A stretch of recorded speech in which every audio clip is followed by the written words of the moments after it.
আমরা মনে করি যে কোরবানি ইব্রাহিম আলাইহিস সালাতু ওয়াস সালাম থেকে শুরু হয়েছে।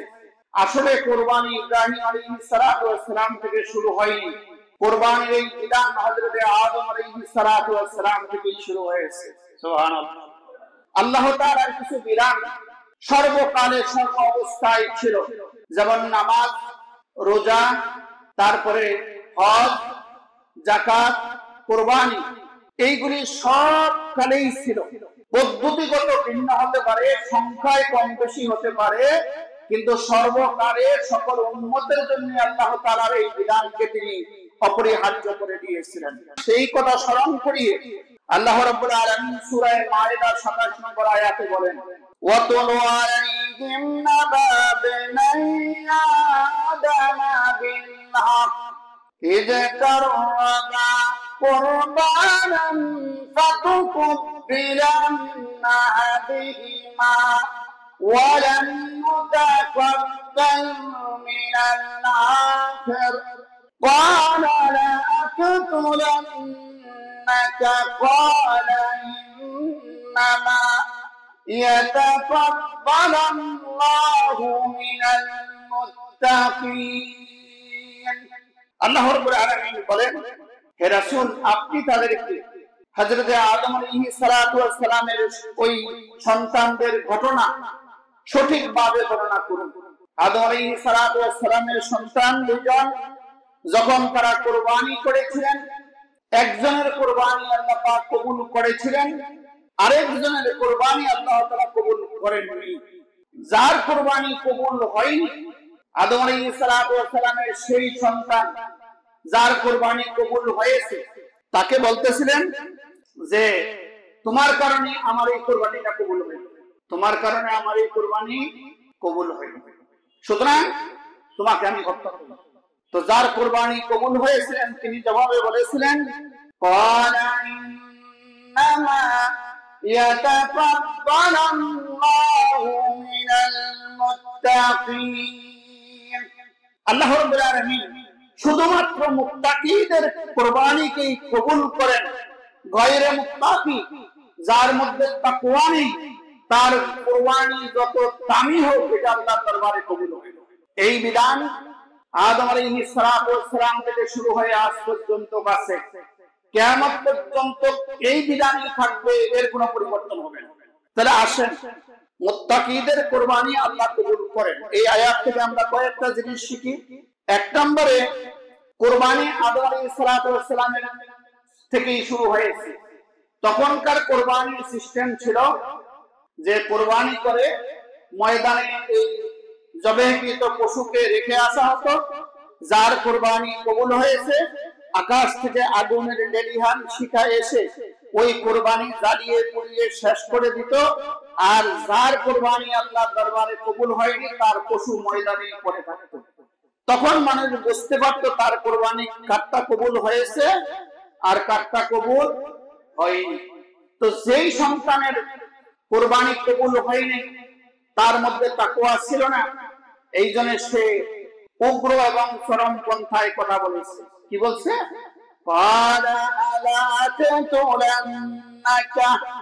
অবশ্যই কারণ তোমার কারণে আমার কুরবানি কবুল হয়নি। গোটা কোরআনুল কারীম আপনারা পড়ে দেখবেন, পৃথিবীর যত জালিম লোকজন ছিল তারা সবসময় হত্যার হুমকি দিত। কুরবানি কিন্তু কবুল হয়নি তার কারণে, যেহেতু তার মধ্যে তাকওয়া নেই, এই জন্য আল্লাহর দরবারে তার কুরবানি কবুল হয়নি। এই জন্য তার নিজের অনুশোচনা নিজে না করে, নিজের আত্মশুদ্ধি আত্মসমালোচনা নিজে না করে, অন্যজনের ঘাড়ে দোষ চাপায় যে তোমার কারণে আমার কুরবানি কবুল হয়নি।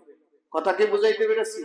তো ঠিক আজকের দুনিয়ায় দেখি এই সন্ত্রাসীদের এখানে মানুষগুলি কথায় কথায় হত্যার হুমকি দিচ্ছে, কৌশলে মানুষকে ফাঁসিতে ঝুলে দেয়, কথায় কথায় দেশ থেকে বিতাড়িত করার হুমকি দেয়।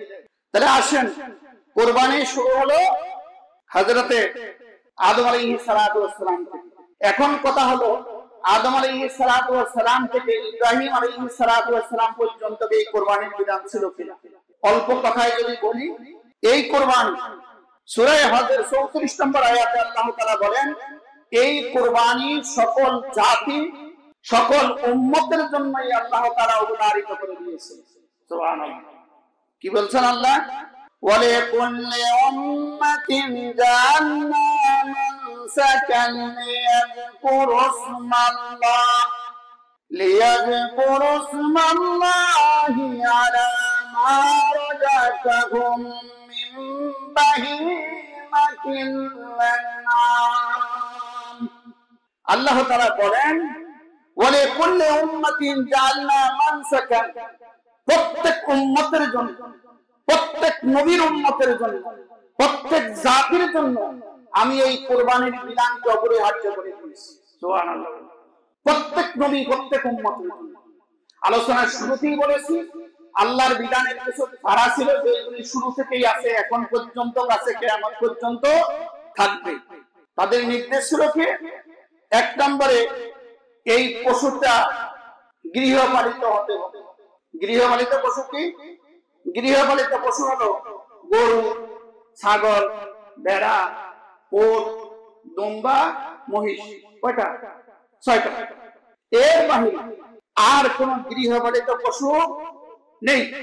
তো তাদের জন্য, সকল উম্মতের জন্য বিধান ছিল যে গৃহপালিত পশু যেইগুলি আল্লাহ তাদেরকে রিজিক হিসাবে দিয়েছে, আল্লাহর নামে সেইগুলি জবাই করতে হবে। এই বিধান পৃথিবীর সকল নবীর উম্মতের জন্য ছিল। সুবহানাল্লাহ। আমরা বর্তমানে যেই পদ্ধতিতে কোরবানি দিচ্ছি, আমাদের এই সুন্নাহ, এই পদ্ধতি চালু হয়েছে মানব জাতির নেতা, মুসলিম জাতির পিতা সাইয়েদনা ইব্রাহিম আলাইহিস সালাতু ওয়াস সালাম থেকে। কার থেকে? ইব্রাহিম আলাইহিস সালাতু ওয়াস সালাম। এই জন্য রাসূলুল্লাহ সাল্লাল্লাহু আলাইহি ওয়াসাল্লামকে জিজ্ঞাসা করেছিলেন, কুরবানি ইয়া রাসূলুল্লাহ, কুরবানিটা কি? আল্লাহর নবী বলেন, ক্বালা সুন্নাতু আবিকুম ইব্রাহিম, এই কুরবানিটা হলো তোমাদের জাতির পিতা হযরত ইব্রাহিম আলাইহিস সালাতু ওয়াস সালামের সুন্নাত। সুবহানাল্লাহ। তা আসেন, সময় কম, কিভাবে এই কুরবানিটা চালু হলো আপনারা জানেন। হযরত ইব্রাহিম আলাইহিস সালাতু ওয়াস সালাম 99 বছর বয়স পর্যন্ত নিঃসন্তান ছিলেন। কত বছর? 99 বছর। আল্লাহর পরীক্ষা শুধু তিনি দিয়েছেন। 99 বছর বয়সে তিনি আল্লাহর কাছে দোয়া করলেন, রব্বি হাবলি মিনাস সালিহিন, আয় আল্লাহ আপনি আমাকে একটা নেককার সন্তান দান করেন। সুবহানাল্লাহ। সময় কম, এই আয়াতের মাধ্যমে আমরা শিখলাম কি? স্বয়ং নবী, সাধারণ নবী, জলিলে কদর নবী, সুবহানাল্লাহ, যাকে আল্লাহ তাআলা খলিল হিসাবে, বন্ধু হিসাবে গ্রহণ করেছেন, সেই নবী সন্তানের জন্য দোয়া করে কার কাছে? জোরে কথা বলেন, কার কাছে? তাহলে বোঝা গেল নবী নিজে নবীর সন্তান দিতে পারে না, সন্তান দেনেওয়ালা একমাত্র আল্লাহ। সন্তান কে দিতে পারে? তাহলে আপনারা বলুন, হুজুর আমরা যে বিভিন্ন জায়গায় দোয়া চাই, আমার জন্য হুজুর দোয়া করেন আল্লাহ যেন আমাকে একটা সন্তান দেয়, এই দোয়া চাওয়া সুন্নাত।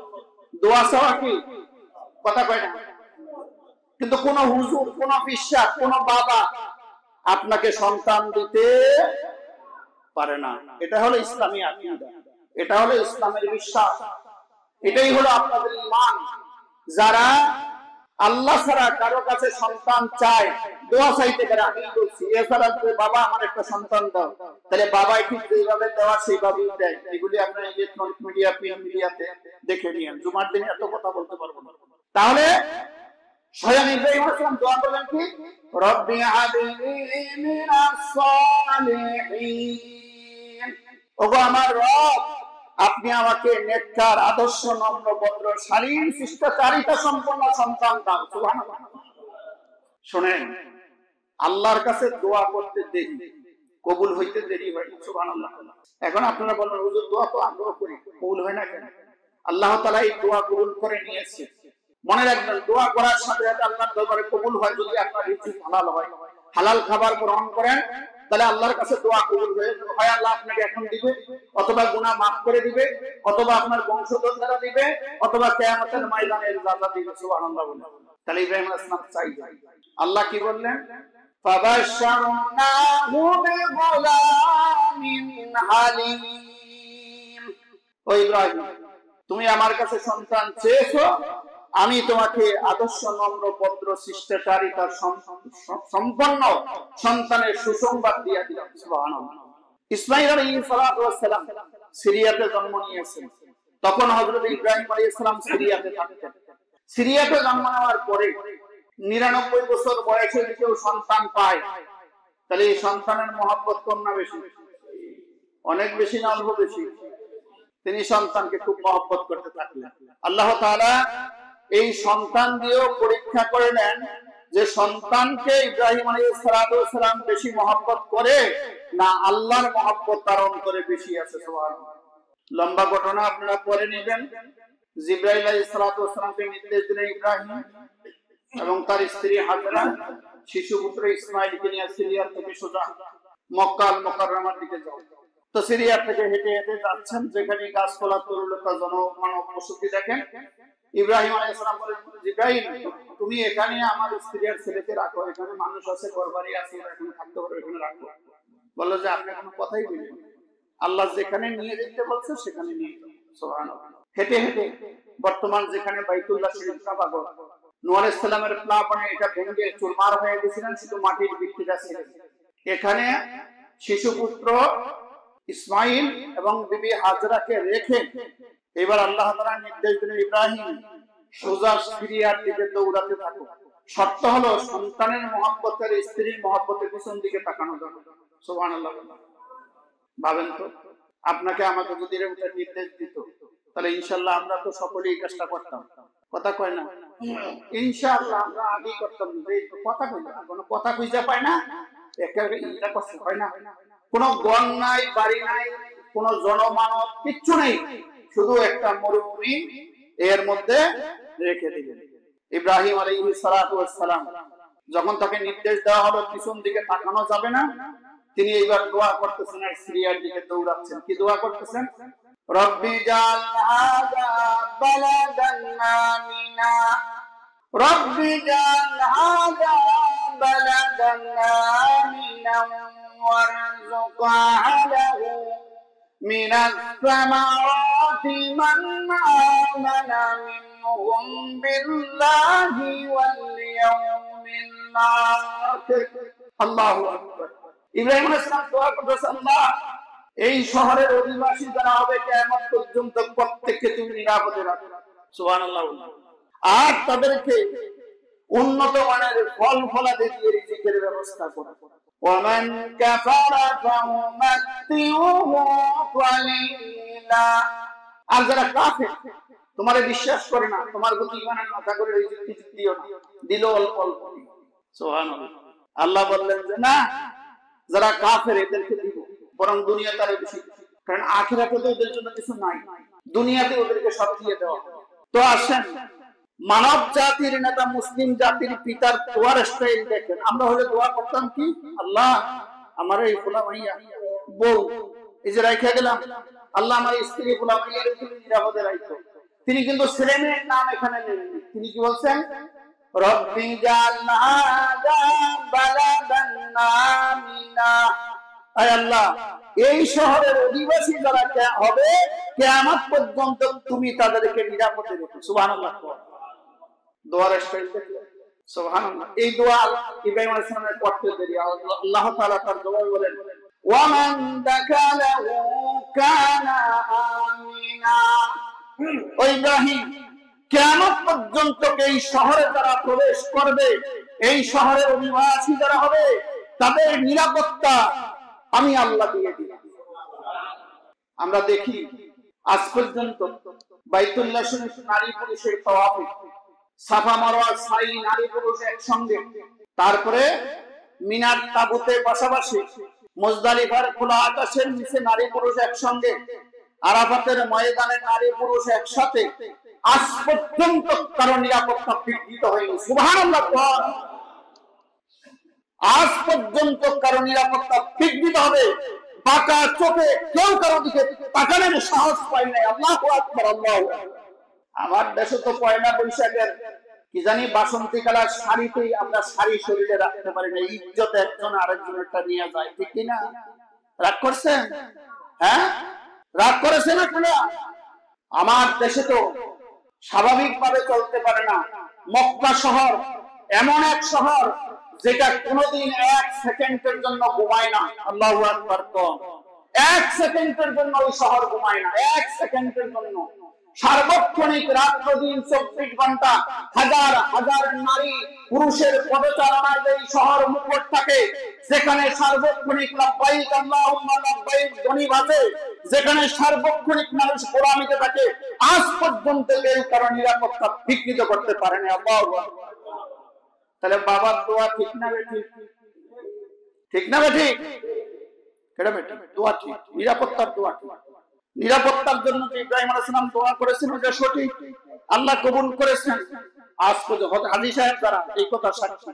নারী পুরুষ একসাথে যখন দোয়া করে, সামনে মহিলা থাকে, পিছে থাকে, ডাইনে থাকে, বামে থাকে, কেউ নারীর দিকে তাকায় না। নারীর প্রতি পুরুষের যে অনুভূতিটা জাগ্রত হয় না, প্রত্যেকেই বাইতুল্লাহর প্রেমে, আল্লাহর প্রেমে পাগল করা থাকে। আল্লাহু আকবার। তাহলে আসুন এখানে রেখে দেওয়ার পরে দোয়া করলে, দোয়া করে তিনি সিরিয়াতে চলে গেলেন।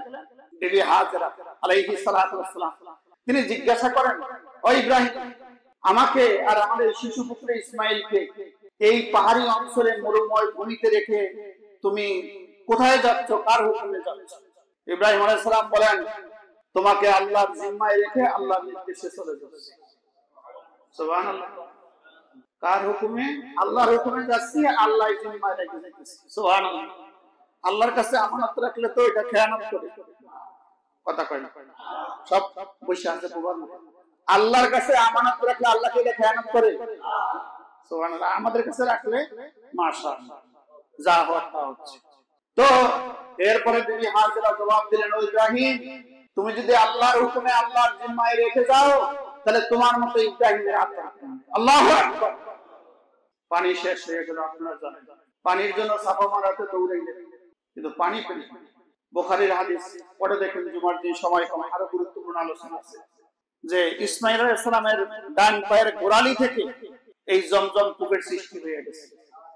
বুখারীর হাদিসে আল্লাহর হাবিব বললেন, ইব্রাহিম আলাইহিস সালামের ইসমাঈল আলাইহিস সালামের মায়ের প্রতি আল্লাহ রহম করুন, তিনি যদি পানিকে বাদ দিয়ে না আটকাতেন, তাহলে জমজমের পানিতে গোটা পৃথিবী প্লাবিত হয়ে যেত। এবং এটা আরেকদিন আলোচনা করব, জমজমের কূপও আল্লাহর একটা নিয়ামত, এটাও একটা কুদরত, এটা নিয়ে আরেকদিন আলোচনা করব ইনশাআল্লাহ। তো দেখেন, এরপরে ইসমাঈল আলাইহিস সালাম একটু বড় হলেন। এবার আল্লাহ নির্দেশ দিলেন, তোমার প্রিয় বস্তুটি আমার নামে কুরবানি করো, তোমার প্রিয় বস্তুটি আমার নামে কুরবানি করো। তিনি ওট, ভেড়া, গরু, দুম্বা অনেক কিছু কুরবানি করলেন বারবার। আল্লাহ বললেন, না, তোমার প্রিয় বস্তুটি আমার নামে কুরবানি করো। ইব্রাহিম আলাইহিস সালাম দেখলেন, আমার একমাত্র প্রিয় বস্তু হলো সাইয়েদনা ইসমাঈল আলাইহিস সালাম। সুবহানাল্লাহ। এটাই আমার কাছে সবচেয়ে বেশি প্রিয়। তিনি সিরিয়া থেকে এলেন, আসার পরে সন্তানকে বললেন, ফালাম্মা বালাগা মা'হু সায়া ক্বালা ইয়া বুনাইয়া ইন্নী আরা ফিল মানামি আন্নী আযবাহুকা ফানজুর মাযা তারা। যখন সন্তান হাঁটাচলার বয়স হলেন, ইব্রাহিম আলাইহিস সালাম এসে বললেন, ইয়া বুনাইয়া, হে আমার প্রিয় সন্তান, ইন্নী আরা feel Manam I ইন্নী রাআইতু feel Manam আন্নী আযবাহুকা ফানজুর মাযা তারা। আমি স্বপ্নে দেখেছি তোমাকে আমি জবাহ করতেছি, এবার তোমার মতামত কি তুমি বলো। এখানে একটা জিনিস দেখেন, আল্লাহ যে নির্দেশ দিলেন, ছোট্ট ইসমাঈল আলাইহিস সালামের কিন্তু মতামত নেওয়ার প্রয়োজন ছিল না, কারণ মতামত দেওয়ার বয়স তার হয়নি। পৃথিবীতে আজকে মানব অধিকার আমরা বলি, শিশু অধিকার আমরা বলি, শিশু নির্যাতনের কথা আমরা বলি, এই সব অধিকার পৃথিবীতে আল্লাহ রাব্বুল আলামিন নবীদের মাধ্যমে আমাদেরকে শিখিয়ে দিয়েছেন। এখানে শিশুর মতামত ব্যক্ত করার অধিকারটা কি আপনারা পাবেন? ইসমাঈল আলাইহিস সালামকে আল্লাহ নির্দেশ দিলেন কুরবানি করার জন্য, সেটা বাস্তবায়ন করার জন্য ইসমাঈল আলাইহিস সালামের কাছে অনুমতি চায় হযরত ইব্রাহিম আলাইহিস সালাম। সুবহানাল্লাহ। যে আমি স্বপ্নে দেখছি তোমাকে কুরবানি করতেছে, তোমার মতামত দাও। সুবহানাল্লাহ। যেমন বাবা তেমন সন্তান। বাবি পয়গম্বর সাইয়েদনা ইসমাঈল আলাইহিস সালাম, যার উপাধি হলো ফাদার অফ ট্রান্সলেটর, তিনি 70টি ভাষা জানতেন। 70টি ভাষায় তিনি ট্রান্সলেট করতে পারতেন। সুবহানাল্লাহ। তো এবার ইসমাঈল আলাইহিস সালাম বলেন, এই জন্য ইসলাম শিক্ষা দেয় শিশুর উপরে কোন মতামত যদি বাস্তবায়ন করতে হয় তার থেকে ওপিনিয়ন নিতে হবে, তার মতামত নিতে হবে। সুবহানাল্লাহ কইলেন না? এটাই কোরআন শিক্ষা দেয়। কিন্তু আমরা ওই ছোট্ট শিশুদেরকে 2 পয়সার মূল্যায়ন করে এই কর সেই কর, খালি ধমকের উপরে। ইসলাম বলতে শিশুকে ধমক দেওয়ার অধিকার তোমার নাই। আল্লাহু আকবার কইলেন না? তারও মতামত দেওয়ার অধিকার আছে। তার অধিকারের উপরে তুমি হস্তক্ষেপ করতে পারো না, এটার নাম হলো ইসলাম। সুবহানাল্লাহ কোন? আমরা ইসলামও মানি না, আল্লাহর বিধানও মানি না, খামাখা আন্দাজের উপরে নিজের 200টা কথা নিজে বানায় ইসলামের নামে চালায়। অবস্থা কি তাই না? এটা বললে হুজুরে আরো বেশি খেতে আগেই মাপ চায়, কারো প্রতি বিদ্বেষী হয়ে এই কথা বলে। বর্তমান স্কুলে মাদ্রাসায় যে বিধান পিটায়, মাশাআল্লাহ, এ তো পুরা ইসলামের বিধান বিরোধী কাজ। বাচ্চাদেরকে মারার কোন অধিকার ইসলাম দেয় না, মারার কোন অধিকার ইসলাম দেয় না। এই নিয়ে আরেকদিন আলোচনা করবো, সময় কম। তো ইব্রাহিম ইসমাঈল আলাইহিস সালাম বললেন, ইয়া বাতি ফাল মা তু'মারু সাতাজিদুনি ইনশাআল্লাহু মিনাস সাবিরিন। ওগো আমার প্রিয় বাবা, আল্লাহ আপনাকে যে আদেশ দিয়েছেন আপনি তা বাস্তবায়ন করুন ইনশাআল্লাহ। আল্লাহ চাহে তো, আমি চাই না, আল্লাহ চাহে তো আপনি আমাকে ধৈর্যশীলদের মাঝেই পাবেন। সুবহানাল্লাহ। তিনি কিন্তু বলতে পারতেন আমি ধৈর্য ধারণ করে থাকবো, তিনি এই কথা বলেন। তিনি বলছেন যে আল্লাহ চায় আমি ধৈর্যশীলদের মাঝেই থাকবো, কারণ আল্লাহর হুকুম পৃথিবীতে বাস্তবায়ন করতে গিয়ে কোরবানির মহান দৃষ্টান্ত বহু মানুষ পৃথিবীর মধ্যে পেশ করেছে, শুধু আমি একা না, আমাকে ওই কাতারের মধ্যে আপনি পাবেন। সুবহানাল্লাহ। যেমন বাবা তেমন সন্তান। সুবহানাল্লাহ। দুইজনে মিলে একমত হলেন, এবার সন্তান নিয়ে যাচ্ছেন কোরবানির জন্য মিনাতে। আপনারা মিনাতে যারা গিয়েছেন, ইসমাঈল আলাইহিস সালামকে যেখানে জবাই করা হয়েছিল পাহাড়ের উপরে, ওই জায়গাটা এখনো একটা এরকম পিলারের মতো চিহ্ন আছে, আমি দেখেছি। ওই জায়গায় তাকে কোরবানি করা হয়েছিল। তো এদিকে শয়তান সব সময়, শয়তান তো ঘুমায় না, শয়তান ঘুমায় কথা কয় না, শয়তান আরাম করে, বিশ্রাম করে। শয়তান কি আপনাদের মতো হাজুয়ার কি গরুর গোশত খায়? হে সব সময় তার কাজ চালাই যেতে থাকে। এবার শয়তান আইসা বিবি হাজরাকে বলতেছে, শুনছো কি তোমার স্বামী ইব্রাহিম, তোমার সতী ওই সারার কথা শুনি না, তোমার এই বাচ্চাটা নিয়ে জবাই করে ফেলতেছে। হাজরা আলাইহিস সালাম বললেন, শয়তান শোনো, আমার স্বামী পয়গম্বর। সুবহানাল্লাহ। কারো কুপরামর্শে আমার স্বামী কোনো কাজ করে না, আমার স্বামী যা করে আল্লাহর হুকুমেই করে। এরপরে ইসমাঈলকে বলতেছে, এই শুনছো, তোর আব্বা তোরে নিয়ে জবাই করবে, ঠিকই তো আছে। ওই যে দেখেন না, 3 জামরাতে আমরা পাথর মারি না, কি কথা কয় না, প্রথম দিন মারি বড়টা 7টা, তারপরে টানা চলতে থাকে এই 3 দিন 7টা করে 21টা, এরকম 21টা মারতে থাকি আমরা। কেন মারি? এই 3 জায়গায় শয়তান কর্তৃক চিহ্নিত জায়গা, এই 3 জায়গায় ইসমাঈল আলাইহিস সালামকে বারবার ধোঁকা দিচ্ছিল ইব্রাহিম আলাইহিস সালামের সিদ্ধান্ত বাস্তবায়ন যাতে করতে না পারে। ইসমাঈল আলাইহিস সালাম ছোট শিশু, বারবার বলছে, সাবধান শয়তান, আমার আব্বা পয়গম্বর, আল্লাহর হুকুম ছাড়া কোনো কাজ আমার বাবা করতে পারে না। আল্লাহু আকবার। ওখানে কি এখন শয়তান আছে? কথা কথা শয়তান নাই, কিন্তু শয়তান কর্তৃক চিহ্নিত জায়গা। এই জন্য হজ করার পরে শয়তান কর্তৃক চিহ্নিত যত জায়গা আছে, আপনার নৈতিক দায়িত্ব, ঈমানি দায়িত্ব আরো বেগবান হয়। ওই সমস্ত জায়গায় আপনার পাথর ছোড়া, আপনার ধিক্কার অব্যাহত রাখা। কথা ঠিক কিনা?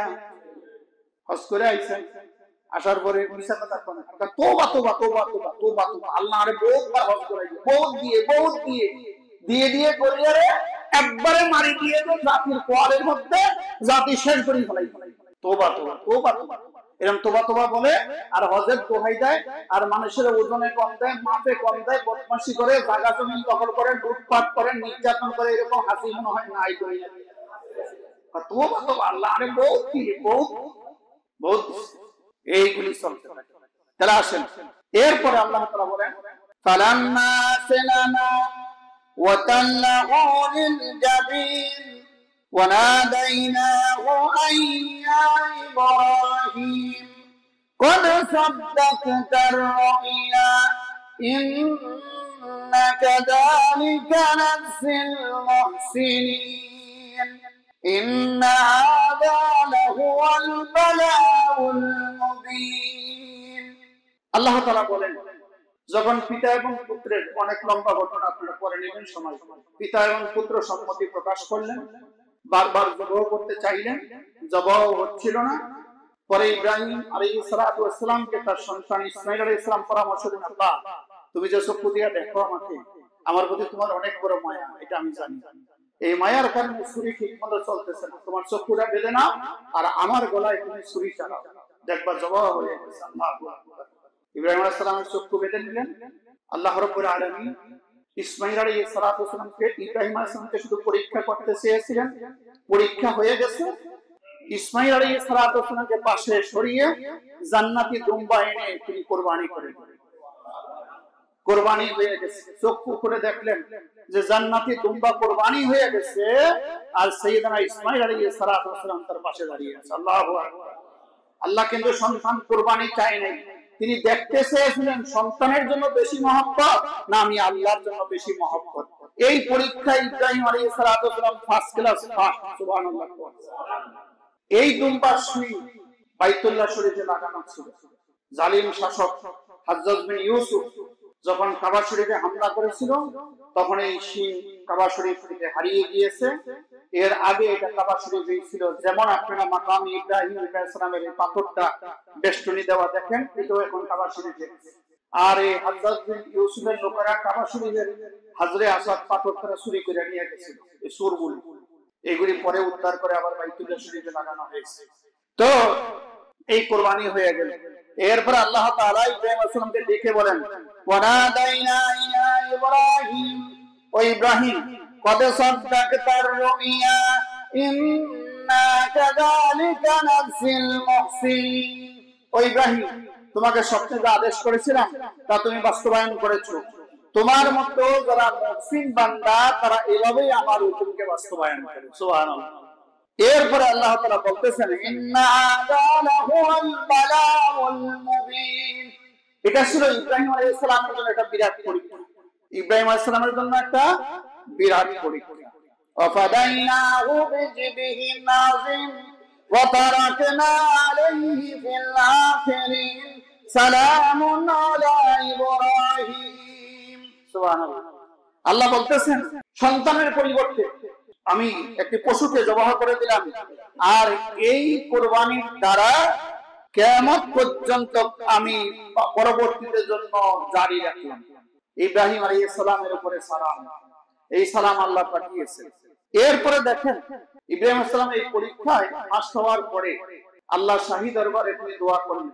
দোয়া করেছিলেন কয়টা সন্তানের জন্য? একটা সন্তানের জন্য দোয়া করেছিলেন। এই কুরবানির পরে আল্লাহ খুশি হইয়া এবার আল্লাহ বলতেছেন, বাশশারনাহু বিইসহাকা নাবিয়্যাম মিনাস সালিহিন। তোমাকে তোমার সন্তান ইসহাক, তার নাম দুনিয়াতে এখনো আসে নাই, আমি তার নাম রেখে দিলাম, আর এই ইসহাক সম্পর্কে তোমাকে সুসংবাদ দিয়ে দিলাম। সুবহানাল্লাহ। তাহলে আল্লাহর হুকুম যদি কেউ মানে, আল্লাহ তার পুরস্কার হিসাবে আরো বাড়ায় দেয়। সুবহানাল্লাহ।